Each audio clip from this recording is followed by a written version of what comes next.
Ok, señores. Sí.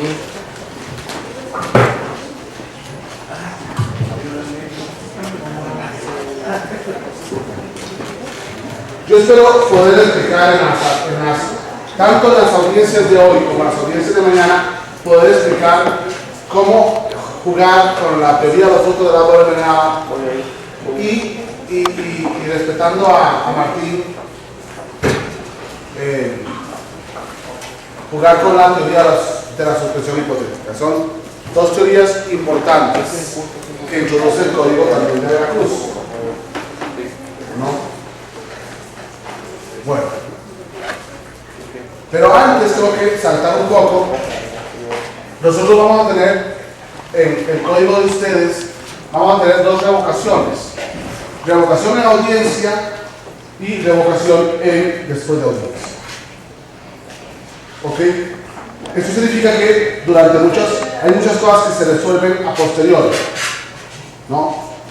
Por ejemplo, juez, no puedo presentarme a la audiencia porque tengo cita con el dentista. Y entonces el juez dice, no hay lugar a suspender la audiencia. Presento el recurso de revocación. Por ejemplo, una decisión de un juez que, lo que sea, ¿no? Después es un ejemplo tonto. Pero va a haber muchas decisiones de los jueces a través de decretos o de autos o de proveídos, ¿cómo se llama acá? Proveídos, decretos, acuerdos, que se presentan recursos de revocación y después debe resolver. Y pueden soportar la revocación. El 540 dice que se aplicó o no la ley correspondiente cuando cabe una revocación. ¿Por qué? ¿Se aplicó o no la ley correspondiente? O de forma inexacta, o porque hay una alteración de hechos o hay una violación en la valoración de la prueba. Esto lo he copiado, ¿por qué? Porque es un artículo genérico, peligroso, porque debió haber hecho referencia principalmente a apelación o a casación. Pero al hacerlo en forma genérica, le ha dado chance, y a mí me sirve mucho, ¿no?, asumirlo para cualquier recurso. El 540. Es decir, ¿por qué caben los medios de impugnación? Porque se aplicó o no la ley correspondiente, o se aplicó pero de forma inexacta, o porque se alteraron los hechos, o porque hubo una violación en la valoración de la prueba. Aclaro, estoy robándome un artículo, y me estoy robando un artículo porque Veracruz cometió el error de convertir ese artículo, que es específico del recurso de casación, en el concepto general de los recursos. Y por tanto me conviene, ¿no? Siempre la interpretación la voy a hacer amplia y favorable, y por tanto me estoy jalando el 540, tanto para la revocación en audiencia como para la revocación fuera de audiencia. Pero ustedes no olviden que ayer yo les enseñé cómo producir revocación a través de la producción incidental. Esto no lo olviden, porque es un truco que me costaron muchos años de juez, para enseñarle a las personas a provocar, ¿no? Y además era muy importante, porque cuando yo cometo un error como juez, necesito que ustedes me lo hagan ver. El recurso de revocación es coadyuvar con el juez a una recta administración de justicia. No, por favor, no me apelen, si me pueden corregir en audiencia. Esta es la razón de la revocación. No me apelen, o sea, no me permitan ver en un escrito que yo me equivoqué, y sin embargo no me lo alegaron en la audiencia para yo corregirlo. ¿Ok? Pensemos un poco que yo ordeno en un homicidio la libertad de un imputado. ¿Qué alegría que el fiscal me diga, pues, perdón, revocación, es homicidio y hay prisión preventiva oficiosa? Y aunque no es obligatoria la oficiosa, sin embargo me parece, juez, que el imputado podría A, podría B, podría C, y entonces me permite a mí en revocación corregir un auto de libertad por un auto de prisión preventiva. Qué interesante. Vean, por ejemplo, cuando yo he utilizado como juez una prueba nula o ilícita, o que fue declarada nula o ilícita, y la utilicé en una decisión, porque se me olvidó, porque no lo sabía, porque lo ignoraba, porque no se me advirtió, y entonces usted me lo advierte. El juez, revocación, usted acaba de resolver ABC y automáticamente considera una prueba ilícita, y entonces yo inmediatamente voy a corregir. La revocación es la forma horizontal de que el propio juez, en vez de hacerle perder economía procesal, acudir a un tribunal de juicio o a un tribunal de apelaciones, pueda corregir sus propias decisiones durante la audiencia, ¿no? Esa es la razón. Por eso es contra la resolución contra la cual no procede apelación y el juez que la dictó reconsidere la impugnación. A ver, esto es una limitante peligrosa. A mí me gustó mucho la respuesta que dio Hesber ayer.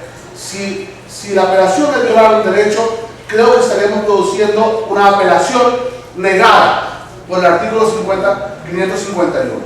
A ver, voy a enseñarles dónde está el error de esa redacción de CETEC. Es que sí que he metido patas CETEC, y ahí creo que lo de INACIPE, cuando INACIPE corrigió el proyecto de CETEC, el tercero, me metió muchas estupideces sin saber sistema acusatorio. Esto me duele mucho a mí, pero porque ahora estamos con 5 códigos CETEC, ¿verdad? Ustedes son el primero que entran al mercado, pero todavía ya está Coahuila, ya está San Luis Potosí, ya está Sinaloa, falta Querétaro y falta Baja California Sur. Fuerte esto. Bueno, entonces, a ver, ¿qué es lo que pasa con la revocación? Ustedes piensen, por ejemplo, que me presentan un recurso de revocación. Dejamos que la defensa me presenta, juez, corrige tú. Yo lo que voy a hacer, mientras escucho el criterio de la defensa, es hacer una cosa prudencial, audiencia a la fiscalía. Visto que la defensa presenta revocación, le doy audiencia a la fiscalía, con lo cual estoy esperando que resuelva. Pero estoy escuchando las dos partes. Es prudencial, ¿no? No le deseo a ningún juez no darles audiencia. Y desgraciadamente Jalapa a veces sí, a veces no da la audiencia. Esto es un error en la revocación, porque es un recurso y por el principio de contradicción. Escucho la defensa, le doy audiencia al fiscal, mientras tanto resuelvo. Y al tener las dos posiciones, resuelvo. Esa es la razón importante del recurso. Es lógico entonces que la primera decisión tiene apelación subsidiaria y no la segunda. Porque de lo contrario sería un sine die de apelaciones. ¿Sí me entienden? Ejemplo, yo resuelvo que una persona en homicidio queda en libertad, sin prisión preventiva. El fiscal me presenta un recurso de revocación, ¿ok? Y yo mantengo que se quede en libertad, sin prisión preventiva. ¿Ok? ¿Cuál es la decisión que tiene apelación? ¿La segunda o la primera? La primera. No la de revocación, sino la que tenía apelación. Y entonces vea que alguien copió equivocadamente y produce una norma estúpida contra la resolución contra la cual no procede apelación y el juez que la dictó reconsidere la impugnación. ¿Sí? ¿Me entienden la diferencia? Porque claro, si yo dicto apelación, y lo que ocurre en la doctrina, si ustedes ven toda la teoría del proceso, es que mi decisión, mi primera decisión de poner en libertad, tiene revocación o apelación subsidiaria. ¿Estamos? Eso sí lo tiene. Entonces, mi decisión, si yo la mantengo, no es la decisión que mantiene la que tiene apelación, sino la primera decisión en la que yo dicté la libertad. ¿Sí me captan la diferencia? Ok. Eso es todo. Pero cuando interpreto mal la norma, entonces niego la apelación, porque claro que no tiene apelación la segunda decisión, sino la primera. ¿Y nosotros qué hemos hecho? Que las resoluciones que tienen revocación son aquellas sobre las que no procede apelación. Y entonces castramos una de las figuras más preciosas, que es juez, para no ir arriba y dejarte mal parado, revocación, y en su defecto apelación subsidiaria. Y el juez dice, gracias, doy audiencia a las partes por escrito. Si fuera de audiencia, doy audiencia a las partes verbalmente. Si fuera dentro de audiencia, corrijo y no me gano la apelación. Pero si el juez mantiene el criterio, es porque está arriesgando la apelación, porque sabe que en la apelación le van a confirmar su decisión. Esa es la razón importante. Y entonces, porque hay revocación con apelación subsidiaria, entonces tú interpones revocación contra el primer auto y apelación subsidiaria sobre el primer auto, no sobre el segundo. Porque de lo contrario, me obligarías a presentar una segunda apelación, porque en el segundo auto yo he corregido el primero.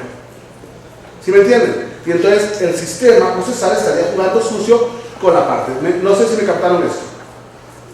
A ver, yo ordeno prisión preventiva porque el imputado me cae muy bien, me parece simpático y además se reía en la audiencia, a pesar de ser homicidio. ¿No? Acabo de decir una estupidez. Jazmín, que me está viendo feo, me dice: José Daniel, perdón, yo soy la fiscal y estás poniendo en libertad a la persona por homicidio. Y lo estás poniendo por razones que no son. Porque te cae simpático no es una razón de libertad. Audiencia de las partes. La otra parte dice, el defensor dice: perdón, la fiscal no lleva razón, pero que la persona simpática debería estar en libertad y lo procesa. Ese es el argumento de la defensa. Y entonces yo necesito una segunda resolución. Sin lugar a la revocación que presenta Jazmín, porque la prisión preventiva en la libertad se ordena no en razón de un homicidio, sino solamente, no solamente en razón de la simpatía del imputado, sino además porque los hechos posiblemente no constituyen delito, etc. Vean que estoy agregándole más a la segunda decisión. Entonces, claro, el proceso, la teoría del proceso dice: ¿sobre qué va la apelación? Sobre la primera, no sobre la corrección. Porque te obligaría a presentar una revocación con apelación de la segunda resolución.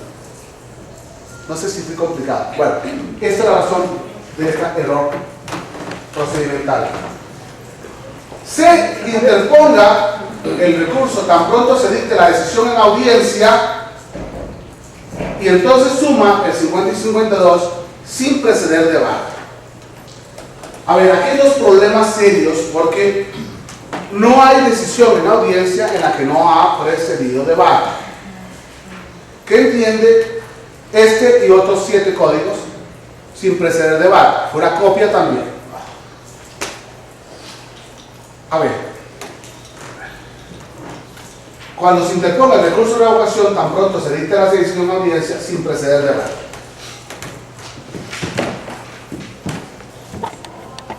Cuando ustedes me presentan un recurso de revocación sobre una decisión que yo tomé sin haber conocido la otra parte, tiene recurso de revocación. En cambio, si yo di la audiencia a la otra parte, no tiene recurso de revocación. No tiene recurso de apelación la segunda decisión. Vean que es la misma explicación que estoy dando, ¿no? ¿Sí? Bueno, entonces, la interpretación es muy compleja. ¿Por qué? Porque ¿en qué caso no precede debate ante una decisión del juez que permite el recurso de revocación? Que además no permite el recurso de apelación. Casi ninguno. Y lo vamos a ver en casos concretos. Porque en todos los debates, en todos los casos precede debate. Ahora, esto me llevaría a mí a pensar en los jueces de Jalapa y decirles: a ver, señores, si Jazmín me presenta un recurso, voy a resolver sin debate para que quepa la revocación. Vean la interpretación estúpida que estoy haciendo. Es decir, cuando una parte le pide y yo resuelvo, como no ha precedido debate, cuenta con revocación. Por el contrario, si una parte me presenta y yo doy audiencia a la otra parte, como ya hubo debate, no hay recurso de revocación. Esa es la interpretación que no me gusta, pero así está la norma. No sé qué hacer más. ¿Okay? Ahora, no se admitirán pruebas, aunque, y eso es muy importante, cuidado, porque ahí me quedo con la idea de que es, por favor, señores, puntualizar el dato de prueba. ¿Qué significa? Se hace referencia a los registros. Señor juez, en esta audiencia ha quedado comprobado, señor juez, el testigo tal fue claro, consta en la carpeta de investigación a folio tal la necropsia, o sea, la puntualización, es decir, el hecho de que no se admiten pruebas es que no se admiten pruebas ulteriores, sino aquellas que fueron y sirvieron para que yo resolviera. Y por eso entonces existe revocación. Sí, esto está más claro, ¿no? Más sencillo. Pero por favor, entonces, no significa que no hay pruebas, sino que son con las mismas pruebas ya desahogadas o producidas en la audiencia. A solicitud verbal y la resolución en las audiencias de inmediato, es lógico. Me lo plantea la fiscal, doy audiencia al defensor, resuelvo y de inmediato ejecuto. Tan sencillo como eso. La decisión no es susceptible de recurso alguno y se ejecutará de inmediato. La segunda es la revocación, pero fuera de audiencia. La siguiente. Pregunta. Y entonces, fuera de audiencia, se aplica igual el genérico del 540 cuando se aplicó o no la ley correspondiente, o de forma inexacta, o alteración de hechos, o violación de la evaluación de la prueba. Una solución contra la cual no procede apelación y el juez que la dictó que considera la impugnación. Igual, estoy usando los mismos conceptos de una y otra, pero hay una variable en el 552 fracción segunda. Se interpondrá contra resoluciones dictadas fuera de audiencia. Eso significa que una vez que yo dicté el auto después de la audiencia, ese auto no tiene recurso de revocación. Cosa que no me gusta tampoco. Deberá interponerse por escrito dentro de las 24 horas siguientes. No se retiran pruebas, aunque se hace referencia a dos registros. El juez se pronunciará de plano pudiendo escuchar a las partes, cosa que no le recomiendo a ningún juez, resolver una revocación sin escuchar a la otra parte. Por eso esa norma no me gusta. La resolución que la resuelva debe dictarse dentro de 24 horas y la decisión no es susceptible de recurso alguno. Se ejecutará de inmediato. No me gusta mucho, ¿por qué? Porque ¿cuáles autos se producen después de sentencia? Todos. Todos. ¿Por qué no revocación? Bien. Vamos a ver entonces el caso que nos va a llevar a la audiencia Ángel Belaní, que va a ser una pequeña 10 minutos del caso Cassés. Una pregunta por acá. Jazmín. Doctor, a mí no me queda claro qué sería la apelación subsidiaria. Más bien al contrario, Jazmín. Fíjate que es la más clara. Pensemos que yo acabo de resolver sobre un impedimento de salida del país. ¿Okay? Tú eres imputada, tienes como medida cautelar que no puedes salir de México, ¿ok? Y entonces yo te tengo controlada a través de una medida cautelar de ese estilo. Pero resulta que tú tienes un familiar o tienes que irte a hacer una operación a los Estados Unidos y me pides que por favor revoque o levante esa medida cautelar temporalmente. Y yo resuelvo por escrito que no, luego de dar la audiencia a las partes. ¿Okay? Entonces usted tiene un problema. José Daniel resolvió bien, los argumentos fueron buenos, pero son injustos. Presento revocación para que el juez me corrija, me resuelva dentro del plazo que es más corto que el de apelación. Pero casi estoy seguro que va a mantener el mismo criterio. Entonces José Daniel, sobre su negativa a levantar la medida cautelar, presento recurso de revocación con apelación subsidiaria. Yo puedo hacer dos cosas. Doy audiencia a las partes sobre la revocación y después resuelvo. 1. 2. No admito la revocación y admito la apelación subsidiaria para que el Tribunal de Apelaciones vea tu revocación. ¿Ok? Y en ese caso entonces usted no queda indefensa a lo que a mí me dé la gana, sino que otro tribunal pueda resolver lo que acabo de resolver sobre ti. Esto es importantísimo en medidas cautelares, Jasmine. Pero el código de nosotros nada más habla de que contra la recusación no se permite recurso alguno. Ah, sí, claro. Entonces tengo que presentar los dos recursos como lo que no me queda claro. No, entonces, a ver, la pregunta es, ¿existe apelación subsidiaria en Veracruz? No. No. Entonces yo no acudiría al recurso de revocación, sino que me iría de inmediato a la apelación. Ya, ahora sí ya entendí. ¿Ok? Sí. Cosa que es absurda, porque si el problema fue porque yo me equivoqué, ¿no? Tenemos que esperar un plazo de 3 días más 4 más 5 cuando resulta que yo hubiera resuelto en 24 horas. ¿Estamos? Sí. Daniel, Ok. Caso Cassés. no vas a explicar. Partida de Vero, un supuesto de ser víctima de secuestro y la captura de 2 peligrosos secuestradores había sido igualmente transmitida el 9 de diciembre por la comunicación, incluido el respectivo de las televisoras Teleméxico de Azteca, había sido un montaje realizado por la Agencia Federal de Investigación al mando de la cual se encontraba el hoy secretario de Seguridad Pública, Genaro García Luna.